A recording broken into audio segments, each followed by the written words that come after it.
아, 할머니, 껌 안 사요. 여기 잡상인 출입 금지라니까요. 사람을 무시하는 데는 딱 3초면 충분하다고 합니다. 옷차림 한 번, 말투 한 번. 그날 저는 단지 손자 자취방 하나 구하러 부동산 문을 열었을 뿐이었습니다. 그런데 돌아온 말은 이거였죠. 할머니, 껌 안 사요. 잡상인 출입 금지예요. 저는 손님이 아니었습니다. 시간 낭비하는 노인이었죠. 더 기가 막힌 건 그 다음 말이었습니다. 노인이 무슨 방을 구해요? 냄새나니까 나가세요.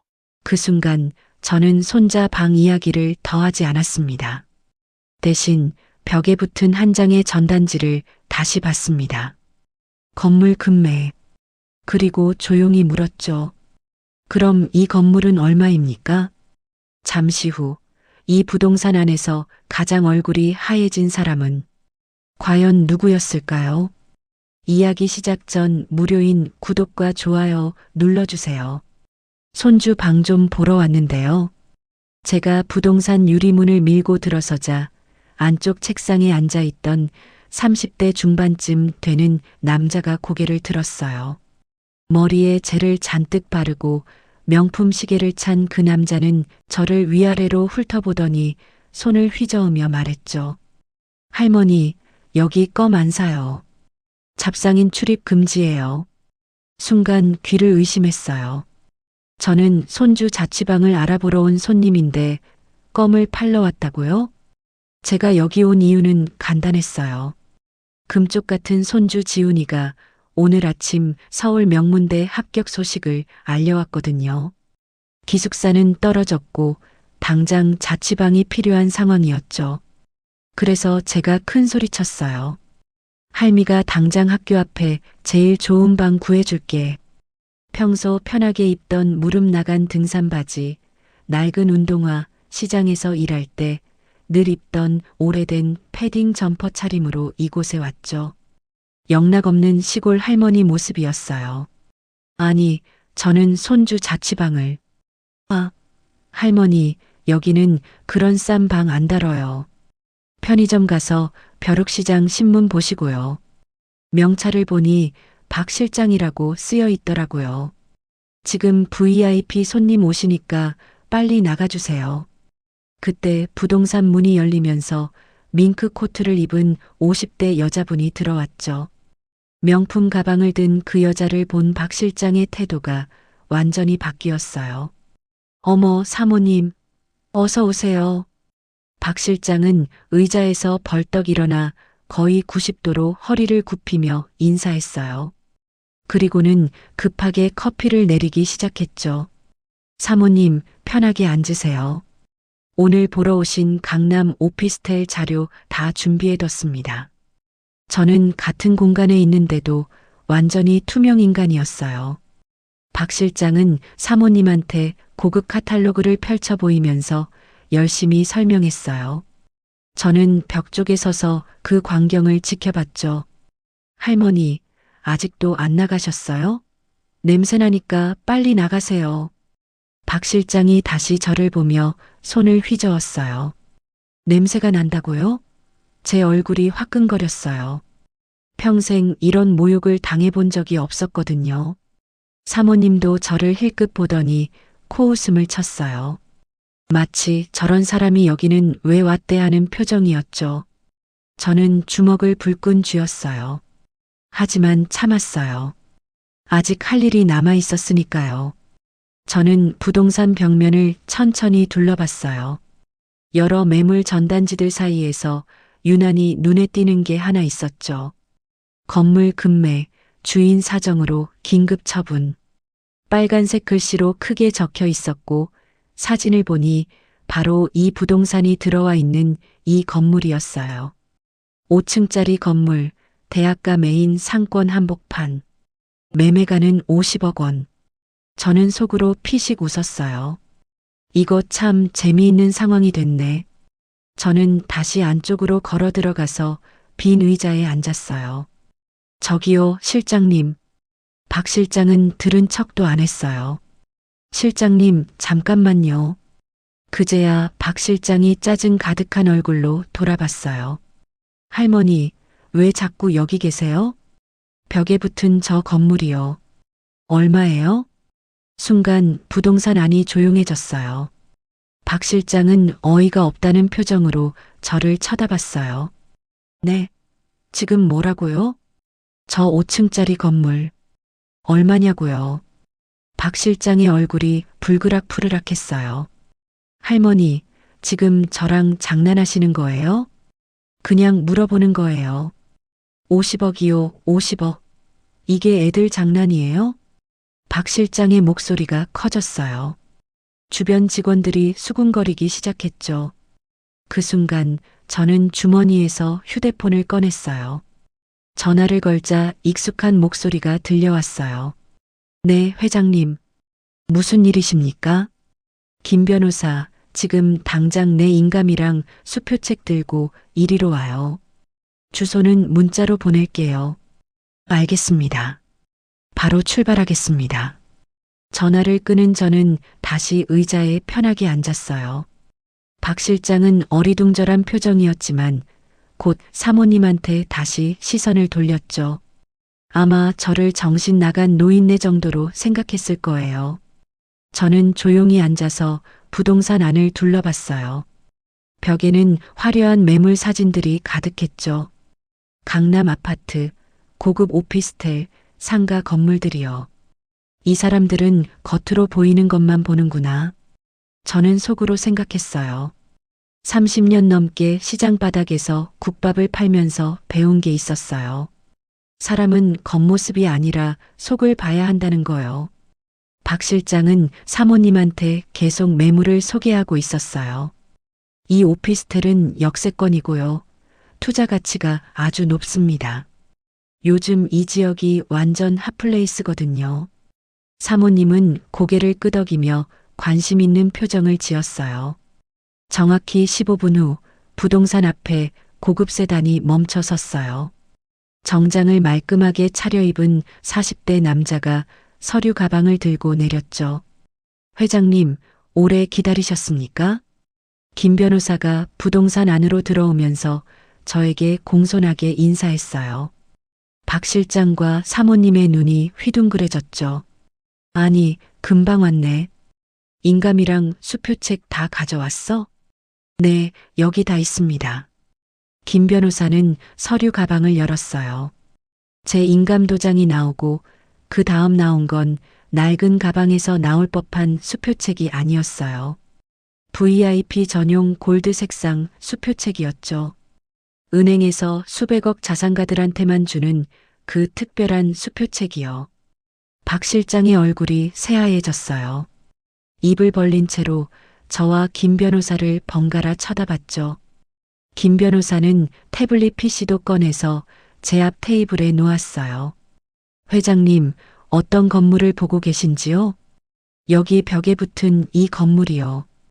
5층짜리 금매 건물. 김 변호사는 전단지를 보더니 고개를 끄덕였어요. 아, 이 건물이요. 위치가 아주 좋네요. 대학가 메인 상권이고 임대 수익도 괜찮을 것 같습니다. 그때 부동산 문이 다시 열렸어요. 60대쯤 되어 보이는 남자분이 급하게 들어왔어요. 얼굴이 상기되어 있었고 숨을 헐떡이고 있었죠. 누가 우리 건물 메인 문의를. 그 남자분의 시선이 저에게 멈췄어요. 눈이 더 커지면서 급하게 저한테 다가왔죠. 어머, 이명자 회장님, 여긴 어쩐 일이십니까? 그 남자분은 제 앞에서 허리를 90도로 굽혔어요. 바로 이 건물의 주인, 최 사장이에요. 저와는 몇 년 전 다른 부동산 거래로 인연이 된 분이죠. 오랜만이네요, 최 사장님. 건강하셨어요? 네. 회장님 덕분에 잘 지냈습니다. 그런데 오늘은 무슨 일로? 손주 자취방 좀 알아보러 왔다가 마침 이 건물이 매물로 나온 걸 봤어요. 관심이 좀 생기더라고요. 최 사장의 얼굴이 환해졌어요. 그리고는 박 실장을 향해 돌아섰죠. 박 실장, 회장님께서 우리 건물에 관심을 보이신다잖아. 왜 제대로 안내도 안 했어? 박 실장의 얼굴색이 완전히 변했어요. 아까까지 저를 잡상인이라고 냄새난다고 하던 그 사람이 이제야 상황을 파악한 거죠. 죄송합니다. 제가 몰라 뵙고. 박 실장의 목소리가 떨렸어요. 하지만 저는 그를 쳐다보지도 않았죠. 최 사장님, 이 건물 50억에 내놓으신 거 맞죠? 네, 맞습니다. 사정이 좀 생겨서 급하게 처분하려고 하는데요. 그럼 제가 살게요. 지금 당장 계약할 수 있어요? 제 말에 부동산 안이 다시 조용해졌어요. 사모님은 입을 다물지 못했고 박 실장은 벽에 기대서서 힘없이 서 있었죠. 최 사장은 믿을 수 없다는 표정으로 저를 쳐다봤어요. 정말이십니까? 지금 당장요? 그럼요. 김 변호사, 계약서 준비하세요. 그리고 최 사장님, 등기부등본이랑 건물 관련 서류 다 있으시죠? 최 사장은 급하게 자기 사무실로 전화를 걸어서 서류를 가져오라고 지시했어요. 김 변호사는 노트북을 꺼내서 매매 계약서 작성을 시작했죠. 박 실장은 구석에 서서 얼굴이 새하얗게 질린 채로 상황을 지켜보고 있었어요. 아까 같이 있던 사모님은 슬금슬금 부동산 밖으로 나가버렸고요. 회장님, 잠깐만 기다려 주십시오. 제 비서가 금방 서류를 가지고 올 겁니다. 최 사장은 땀을 뻘뻘 흘리면서 말했어요. 금매로 내놓긴 했지만 설마 이렇게 빨리, 그것도 현금으로 살 사람이 나타날 줄은 꿈에도 몰랐을 거예요. 저는 여유롭게 부동산 안을 둘러봤어요. 1층 전체가 부동산 사무실인데 꽤 넓었죠. 책상이 5개 정도 있었고 직원들도 여럿 있었어요. 최 사장님, 이 부동산은 언제부터 여기 있었어요? 한 3년 정도 됐습니다. 박 실장이 운영하는 건데 임대료를 꼬박꼬박 잘 내서 괜찮은 세입자라고 생각했죠. 최 사장의 말에 박 실장의 얼굴이 더욱 창백해졌어요.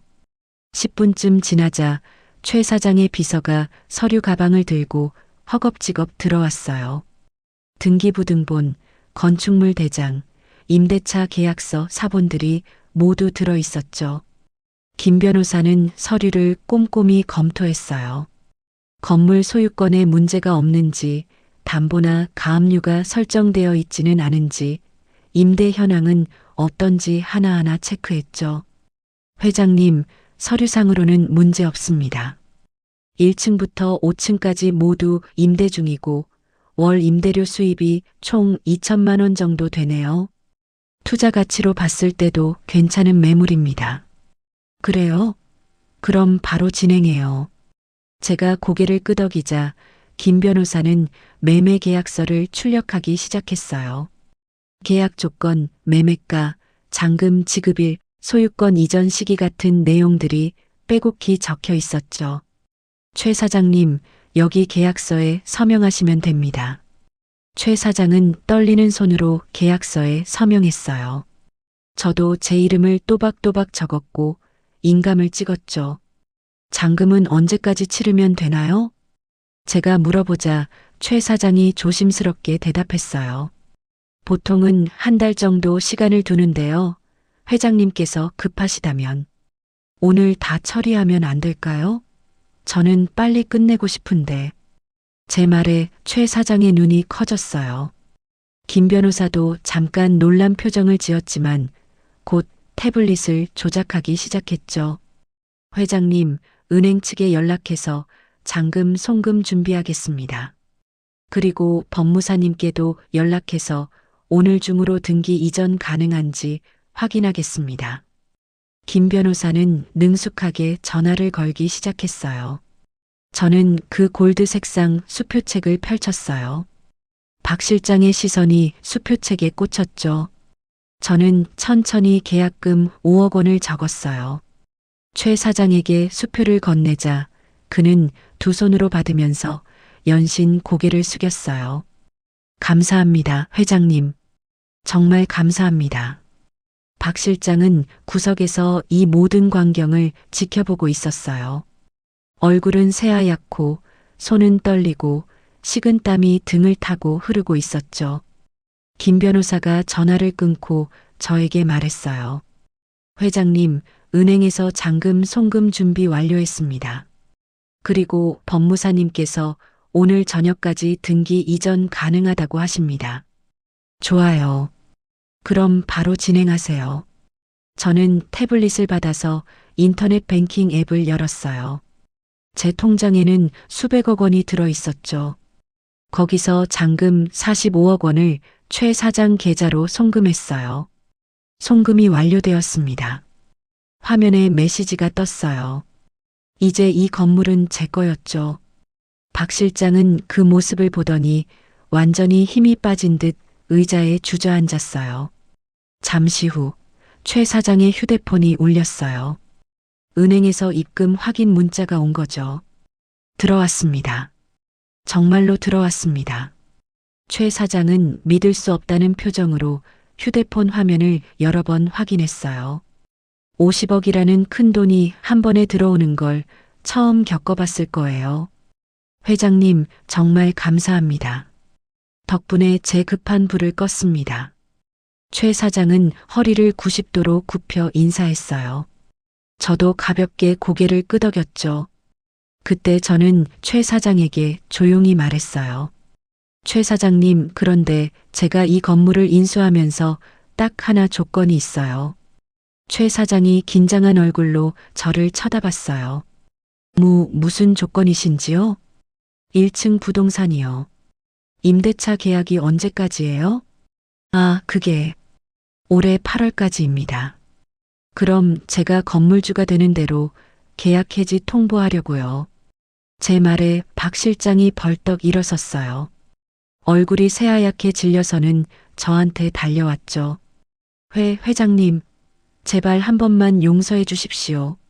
제가 잘못했습니다. 박 실장은 그 자리에 무릎을 꿇었어요. 아까까지 저를 잡상인이라고, 노망났다고, 냄새난다고 하던 그 사람이 말이에요. 제가 눈이 어두워서 회장님을 알아보지 못했습니다.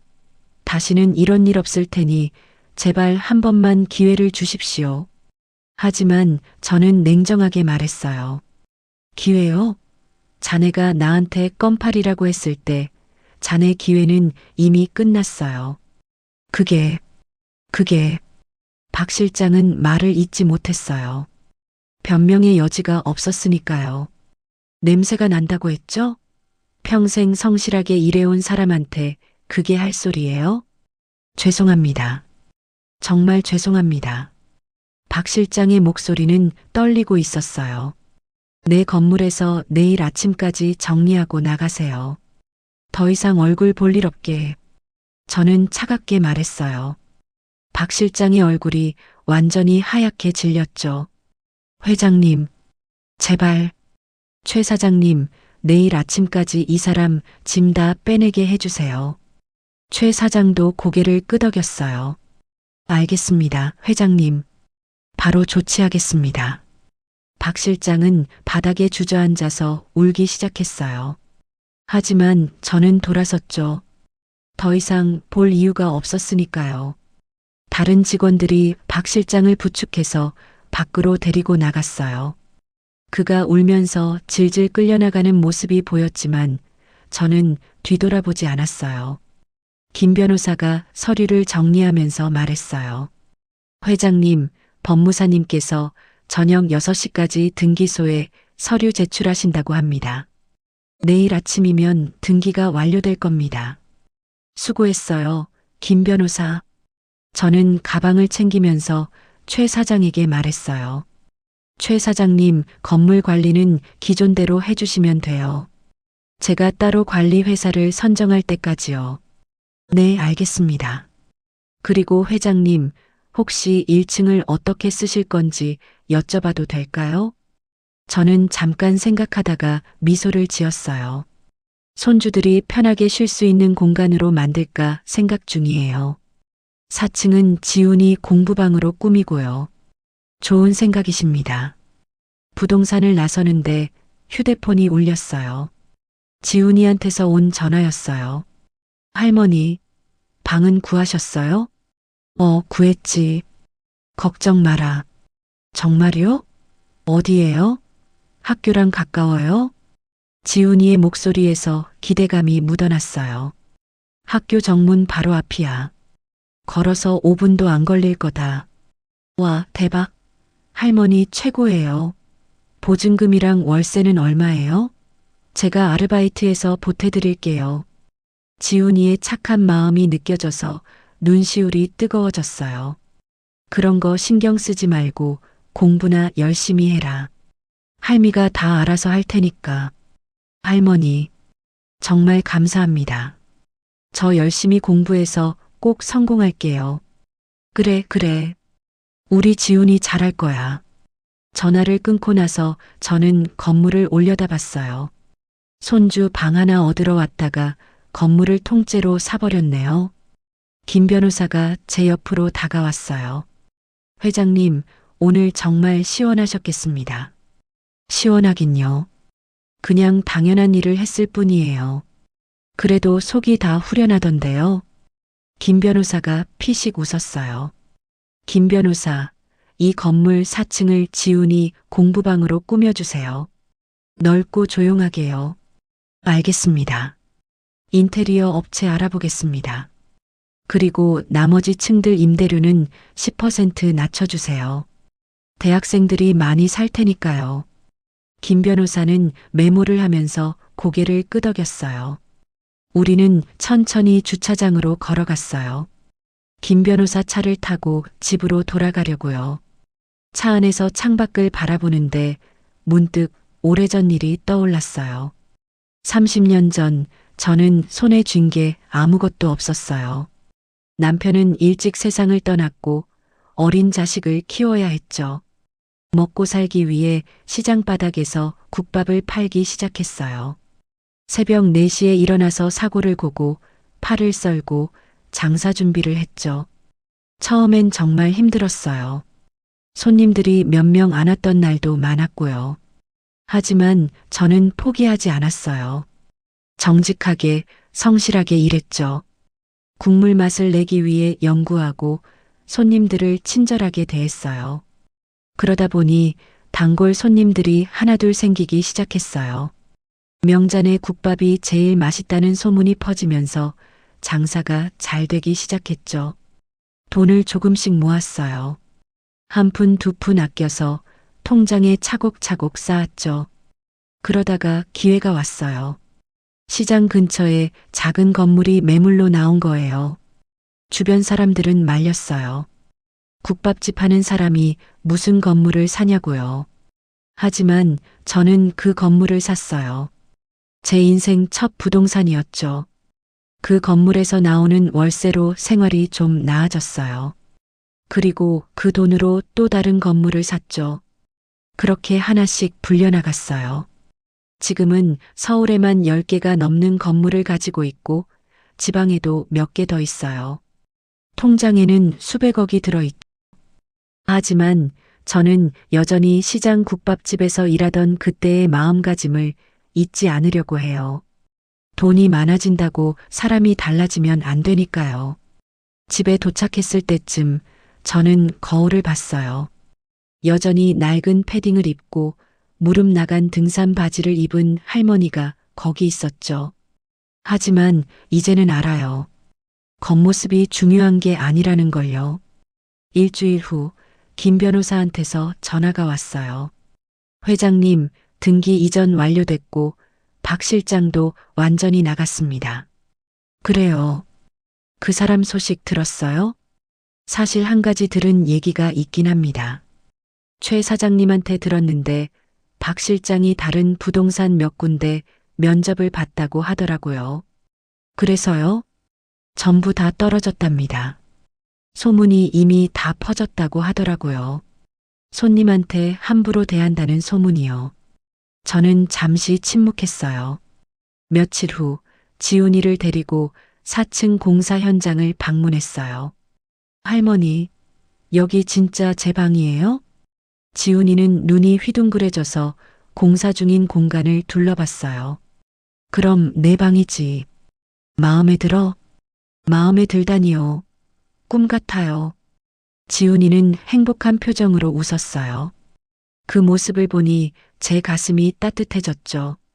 지훈아, 여기서 열심히 공부해서 훌륭한 사람이 되거라. 네, 할머니. 꼭 할머니 자랑스러운 손주가 될게요.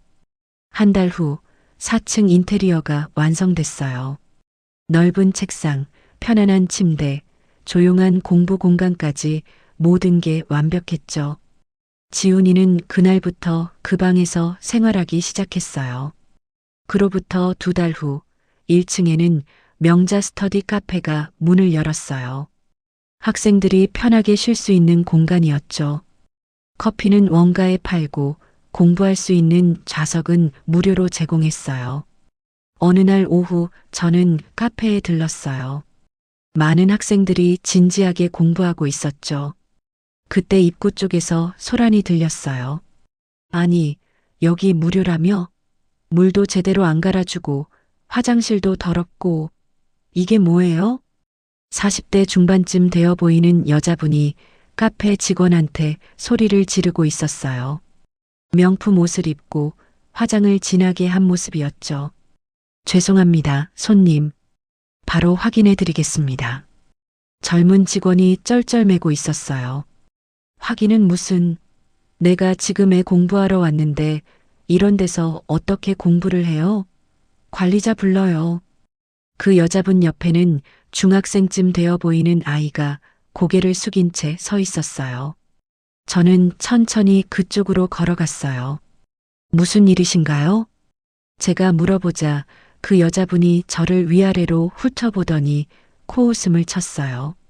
아니, 여긴 직원 복장도 없나 봐요? 할머니는 누구세요? 이 건물 주인입니다. 순간 그 여자분의 표정이 살짝 바뀌었어요. 하지만 여전히 거만한 태도였죠. 주인이면 더 잘 들으세요. 여기 무료라고 해놓고 관리가 이게 뭐예요? 우리 애가 명문고 다니는데 이런 데서 공부 못 시켜요. 그러시면 다른 데 가시면 되는데요. 제가 담담하게 말하자 그 여자분이 발끈했어요. 뭐라고요? 지금 손님한테 나가라는 거예요? 여긴 학생들이 편하게 쉬면서 공부하라고 만든 곳이에요. 돈 내고 오신 손님도 아니고 직원들한테 소리 지르실 이유는 없잖아요. 아니, 이게 무슨... 내가 여기 교육청에 신고할 거예요. 저는 조용히 그 여자분을 바라봤어요. 신고하실 거면 하세요. 근데 여긴 내 건물이고 내가 내 돈으로 학생들 돕는 건데 무슨 신고를 하시려고요? 그 여자분은 할 말을 잃은 듯 입을 다물었어요. 그리고요, 손님. 여기 학생들 보세요. 다들 조용히 공부하고 있잖아요. 근데 손님 혼자 소리 지르시면서 방해하고 계세요. 주변 학생들이 우리를 쳐다보고 있었어요. 그 여자분의 얼굴이 붉어졌죠. 학생들한테 모범을 보여야 할 어른이 무료로 제공하는 공간에서 직원들한테 함부로 대하시면 안 되죠. 그게 나가주세요. 내 건물에서 내 새끼들한테 함부로 하는 사람은 필요 없으니까요. 저는 단호하게 말했어요. 그 여자분은 얼굴이 새빨개져서는 아이를 데리고 황급히 나갔죠. 카페 안이 조용해졌어요. 학생들이 저를 바라보고 있었는데 한 학생이 조용히 박수를 쳤어요. 그러자 다른 학생들도 하나둘 박수를 치기 시작했죠. 저는 손을 저으며 미소를 지었어요. 공부 계속하세요. 방해해서 미안해요. 학생들은 다시 책을 펼쳤고 카페는 다시 조용해졌어요. 직원이 저한테 다가와서 고개를 숙였어요. 회장님, 감사합니다. 제가 잘 대처하지 못해서... 아니에요. 잘했어요. 다음부터는 저런 사람 있으면 바로 저한테 연락하세요. 네, 알겠습니다. 카페를 나서면서 저는 생각했어요. 세상에는 겉모습만 보는 사람들이 참 많구나. 그날 저녁 지훈이한테서 전화가 왔어요. 할머니, 오늘 카페에서 할머니가 진상 손님 내쫓으신 거 학생들 사이에서 완전 화제예요. 그래, 소문이 벌써 났구나. 네, 다들 할머니 멋있다고 하던데요. 저도 자랑스러웠어요. 지훈이의 말에 저는 웃음이 났어요. 별거 아니야. 당연한 일 했을 뿐이지. 며칠 후, 김 변호사가 보고서를 들고 왔어요. 회장님, 카페 운영 잘 되고 있습니다. 학생들 만족도가 아주 높고요. 그래요? 다행이네요. 그리고 회장님, 지훈이 학교 장학재단에서 연락이 왔습니다. 후원을 요청하던데요. 장학재단이요? 네, 형편이 어려운 학생들한테 장학금을 지원하는 곳이라고 합니다. 저는 잠시 생각했어요. 좋은 일이네요. 10억 정도 기부하려고 해요. 알겠습니다, 회장님. 처리하겠습니다.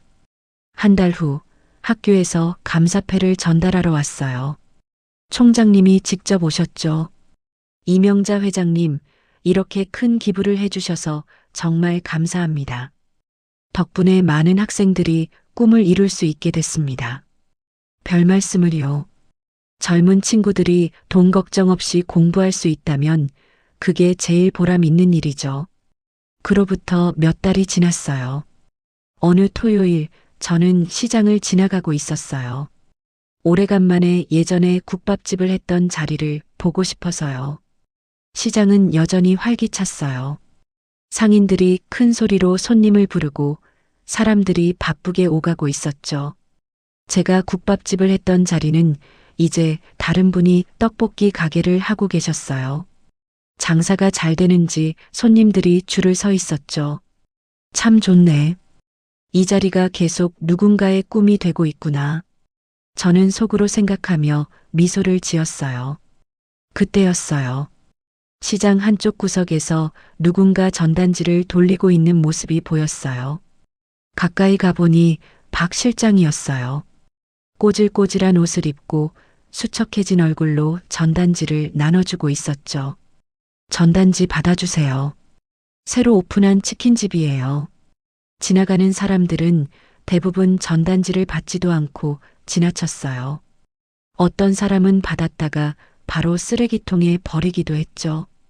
그때 20대 초반쯤 되어 보이는 젊은 남자가 박 실장한테 다가왔어요. 아저씨, 일 똑바로 안 해요? 전단지 돌릴 때 최소한 웃으면서 해야죠. 손님들이 안 받잖아요. 그 남자는 아르바이트 관리를 하는 점장인 것 같았어요. 죄송합니다. 열심히 하겠습니다. 박 실장의 목소리는 힘이 없었어요. 열심히는 무슨. 오늘 할당량 못 채우면 일당 깎을 거예요. 알아서 하세요. 젊은 점장은 퉁명스럽게 말하고는 가버렸어요. 박 실장은 한숨을 쉬더니 다시 전단지를 나눠주기 시작했어요.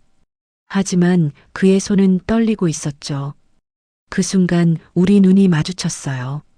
박 실장은 눈을 크게 뜨더니 급하게 고개를 돌리고 도망치듯 사라졌어요. 손에 들고 있던 전단지들이 바닥에 흩날렸죠. 저는 그 뒷모습을 잠시 바라봤어요. 그리고 바닥에 떨어진 전단지 하나를 주었어요. 알바 구함 전단지 돌리는 일 일당 5만 원. 전단지를 보니 마음이 복잡했어요. 몇 달 전만 해도 고급 부동산 실장이었던 사람이 이제는 하루 5만 원 받고 전단지를 돌리고 있다니요. 저는 전단지를 쓰레기통에 버리고 다시 걸음을 옮겼어요. 그날 저녁 지훈이와 함께 국밥을 먹으러 갔어요. 할머니, 오늘 학교에서 명자 장학금 받은 학생들 만났어요. 다들 정말 열심히 공부하더라고요. 그래, 잘 됐네. 한 선배는 가정 형편이 어려워서 학교 그만둘까 고민했었대요. 근데 장학금 받고 계속 다닐 수 있게 됐다고 하면서 눈물 흘리더라고요. 지훈이의 말에 저는 가슴이 뭉클했어요. 할머니, 저도 나중에 할머니처럼 살고 싶어요. 많이 가지는 것보다 많이 나누는 사람이 되고 싶어요. 넌 이미 그런 사람이 되어가고 있어. 국밥을 먹으며 저는 생각했어요. 손주 자취방 하나 얻으러 갔다가 건물을 사고 많은 학생들에게 도움을 주게 된 이 모든 일이 제 인생에서 가장 의미 있는 순간이 됐어요. 집으로 돌아와서 저는 창밖을 바라봤어요. 저는 여전히 낡은 옷을 입고 편한 신발을 신고 다녀요. 사람들은 저를 그냥 평범한 할머니로 볼 거예요. 하지만 그게 중요한 게 아니에요. 중요한 건 제가 어떤 마음으로 살았는지, 누구에게 도움이 됐는지잖아요. 밤하늘에 별이 총총했어요. 72년을 살아오면서 많은 걸 겪었지만 후회는 없어요. 정직하게 살았고 성실하게 일했고 받은 만큼 나눴으니까요. 마지막으로 건물을 한 번 더 올려다봤어요. 5층짜리 건물, 그 안에서 수십 명의 젊은이들이 각자의 꿈을 키우고 있었죠. 저는 조용히 미소 지었어요. 사람을 겉모습으로 판단한 대가는 언제나 예상보다 조용히 돌아온다. 세상은 여전히 돌아가고 저는 여전히 저답게 살고 있어요. 그걸로 충분해요. 오늘 이야기는 누군가를 통쾌하게 혼내주는 이야기처럼 보였을지 모르지만 사실은 사람을 겉모습으로 판단한 대가가 어떻게 돌아오는지에 대한 이야기였습니다. 우리는 종종 나이로, 옷차림으로, 말투 하나로 사람의 가치를 정해버리곤 합니다.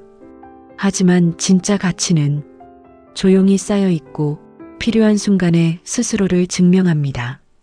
그날 부동산에서 무너진 사람은 한 명이었지만 사실 잃은 건 돈이 아니라 사람을 사람으로 보지 못한 마음이었을지도 모릅니다. 혹시 오늘 이야기를 들으며 나도 비슷한 일을 겪은 적 있다. 혹은 그래도 끝까지 품위를 지키고 싶다. 그런 생각이 드셨다면 여러분의 소중한 경험이나 생각을 댓글로 남겨주세요. 이 이야기가 헛되지 않았을 거라 믿습니다. 이런 이야기들이 더 궁금하시다면 구독과 좋아요 지금 한번 눌러주세요. 여러분의 선택이 이런 이야기를 계속 전할 수 있는 힘이 됩니다. 오늘도 끝까지 함께 해주셔서 진심으로 감사합니다. 다음 이야기에서 다시 뵙겠습니다.